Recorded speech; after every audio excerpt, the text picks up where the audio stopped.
Hello, YouTube. Back again. I was just sitting here while my grandson's asleep, just reminiscing about some things. So I figured I'd entertain you guys with some stories from my old job where I used to work at before I retired, which was the post office. I talked about it a little bit before. I worked at the post office for over 30 years here in Cleveland, and I've been bit 6 times, and I figured I'd share a few dog stories with you. Not all of them about dog bites. I'm gonna talk about just the dogs. Okay. Let's talk about the first one. My first dog bite. My first dog bite I ever got, I was on West Park. The West Park post office. I used to work out there, and I was delivering the mail, and this lady was on the porch, and she was, I think it was on Leonard Avenue, and she was like, "Mailman, mailman, could you get my mail for me?" I said, "Yeah, just leave it in the mailbox." She said, "No, no, no, I want to hand it to you."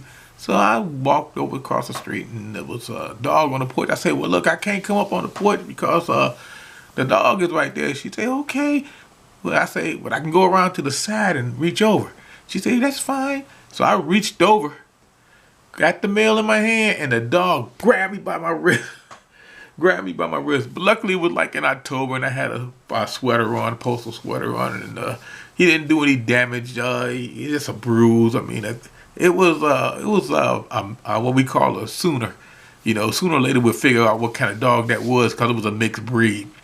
I think it was mixed with Rottweiler and maybe Collie. I'm not sure, but anyway, yeah, that was my first dog bite. I'll never forget that.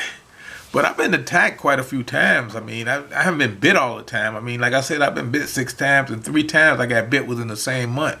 I guess the dog must have tasted. Guess the dog must think I taste like chicken. I was on the menu. Well, anyway, I was attacked by a three-legged dog. I was attacked by a blind dog. Let's see. I'm just reminiscing. There's a whole bunch of dogs out there. We had this one dog when I was working at Station H. We used to call him Mighty Dog. I was delivering off of 105 over by Earl Avenue. And I was over there, and it used to be this dog used to be up on the second floor of this house. Up on the second floor. And he used to be on this banister. And he always jump on this banister. Every time he seen a mailman come through, he'd jump on the banister. He'd jump on the banister. And then I said one day that banister gonna come loose. And he would jump on the banister. So every mailman that go through there, we always called him Mighty Dog because he thought he was Superman. He would jump. He would actually jump on this banister. He was a big dog. I think he was might been a Rottweiler. Yeah, I think he was a Rottweiler mix. He was a big dog. You know how big Rottweilers are. So one day, I was coming through one morning. I was delivering the mail, and he jumped on the banister, and the banister came loose, and he fell down and landed in the driveway. And the dog was so shocked that he ran in the backyard. And ever since then, we never seen that dog outside. That kept him in the house. That was so funny. We used to call him Mighty Dog. I guess he thought he could fly. Yeah, I remember that. And another time, what's that? Oh, yeah. Well, anyway, that's my phone. Anyway, another time I was delivering off of it was East 115th on the side street right off of Primrose, and I was delivering the mail, and there was this dog in his backyard, and they had a gate across their backyard, so you couldn't go down the driveway all the way. You can only go up to the gate, and the mailbox was like halfway up the driveway, so you put the mail in the mailbox, and the dog would stay in the garage, right? And so they had the garage door down some. And so the dog would charge out the garage. You can't see him because he's in the garage. He'd charge full speed out the garage, and he'd run up to the gate, and he'd start barking all crazy like. And then he'd try to scare you. Then you put the mail back in, he'd go back in. So he would do that every time to every mailman. So one day, I was out there, and I was delivering the mail, and I put the mail in the mailbox, and here he come, charging full speed toward the garage out of the back, and hit the garage door. Somebody inadvertently lowered the garage door a little bit too low. The dog didn't notice. All he knew was the mailman was there. Hit that garage door full speed and was out cold. Out cold. I thought he was dead. I called the owner. I said, "Your dog is down." I say, doggy down, doggy down. I mean, it was funny. He was just unconscious. He was knocked out. The dog was so embarrassed. He never did charge out the garage again. And that was off from 115th. I never forget that. Yeah. Like I said, I've been attacked by a three-legged dog, too. I mean, I was in Rocky River delivering the mail because when I worked at the West Park Post Office where I started at, you know, if you didn't have an assignment for you, they would ship you to other stations to work so you can get your hours in.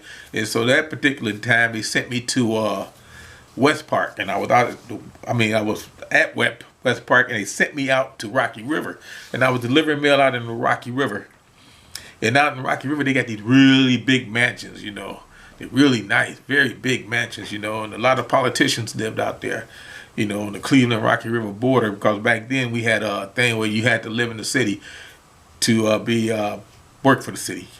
So anyway, I was delivering the mail, and I was going up to this house in this long driveway and a long walkway, and I seen these kids, and they were in the dining room or whatever, and they had a glass door. I said, stay there. I put the mail in the mailbox, because they had a slot. You had to slide it through the slot, and because I could see the dog. You know, I could see the dog. It was like a big German Shepherd or something. And they come running, and they opened the door, and sure enough, here come this dog charging. All I could see is this dog's head, because it was a big head. And he started running toward me. And so I took off running. I'm running down the sidewalk. I run down the street, and I run across the street and get in the middle of the street. And there this dog is.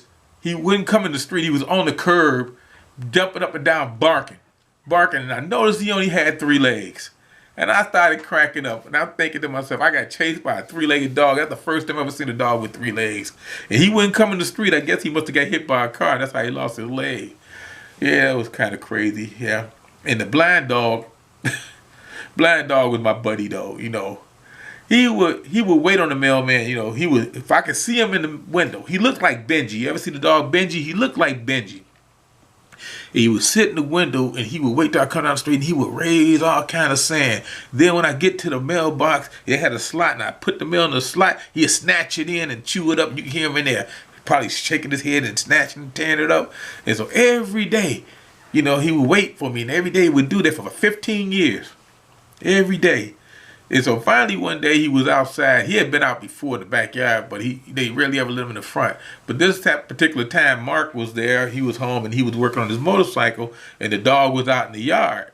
And so I seen the dog, and I figured he ain't gonna bite me. So, you know, cause we got a thing, you know. And so I said, "How you doing, Mark?" And the dog went crazy. He started barking. He was barking. So I moved over. I said, "What's wrong with it?" I think what's wrong with him, Mark? And then the dog, he started, because he was barking where I was talking at. You know, because he couldn't see me. He was barking, so I moved over and started talking again. Then he turned that way and started barking again, so I moved again. And he started barking where I was at before. And I said, "Mark, what's wrong with your dog?" He said, "Well, the dog is blind now." I said, "I didn't ever know he was blind." He said he went blind about 2 years ago. That's why they wasn't letting him out. I said, wow. See, the dog wanted to get me, and he was blind. I think he wanted to get the mail. Like I say, they think I taste like chicken. I must be a special type of chicken. I don't know. A froghorn, leghorn chicken. Well, anyway, like I said, the funniest time I got bit, though, because I'm reminiscing and I'm going too far, I'm making this too long. The funniest time I got bit, and I'm gonna leave it at this one, was I was delivering mail out of Station H. You know, I was working, and I was delivering mail on Primrose between Lakeview and Parkwood, and all of a sudden I see this big ass dog coming down the street. I mean, he was huge. I think he was one of them really big German Shepherds. He wasn't small. He was big, and he was running down toward me. And it was cold. It was January too. I had my parka on, you know, and I had my mail bag and I had my mace, and I was ready because I know I can't outrun him. There's too much ice on the ground, and he was running straight toward me. So I put my mail bag out in front of me, had my mace ready. He about 3 houses down, and I went to spray him when he got up on me, and I pushed the button. Nothing came out.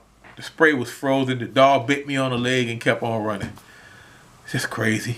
That's crazy. Like I said, I was just sitting here reminiscing. I have nothing else to do. I mean, it was just funny. I figured I'd just share, let you know a little bit about my background and my work at the post office, because I was there for over 30 years, so I figured I'd tell you some stories. I got a whole bunch of stories. Matter of fact, I wrote a book. And I will see you guys later, YouTube.